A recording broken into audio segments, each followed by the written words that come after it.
ang ating super shepherd. Ang sabi sa Psalm 23 verse 5, "Ipinaghahanda mo ako ng salo-salo, na nakikita pa nitong mga kalaban ko.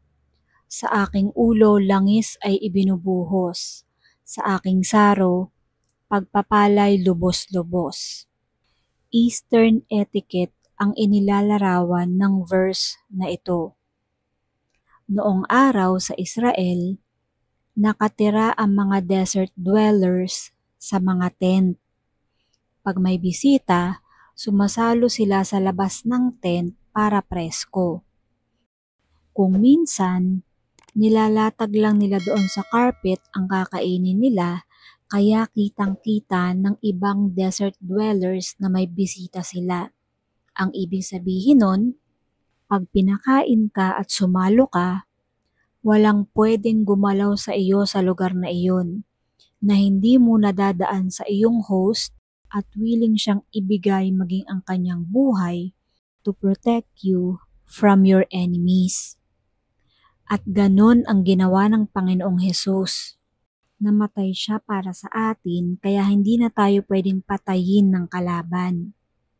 Sinabi ng Panginoon, "Pag pinapasok mo ako sa iyong puso, magiging shepherd mo ako. Ako na muna ang mamamatay bago ko payagang may mangyaring masama sa iyo." Napakaganda ng ibig sabihin ng verse na ito.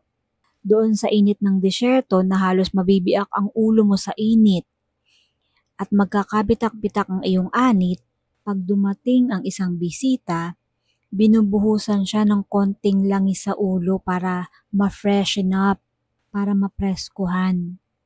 So bukod sa binibigyan tayo ng dangal dahil binubuhusan na tayo ng langis, umaapaw din ang inumin na inaalok. There's always hunger and poverty in that region. So ipinapakita sa atin na ang binibigay niya ay sobra-sobra. Hindi tayo pinagdadamutan ng Panginoon. Ganyan magbigay ang Diyos. Minsan nga kahit hindi natin deserve, ibinibigay sa atin. Dahil ang Panginoon ay just, naaalala niya ang lahat, ang magaganda at hindi magagandang mga nagawa natin.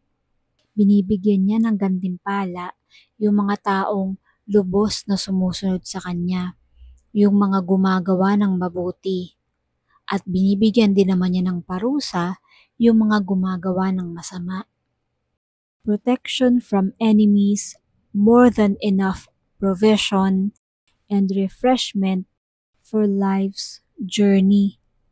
Ayan ang ibinibigay sa atin ng Panginoon.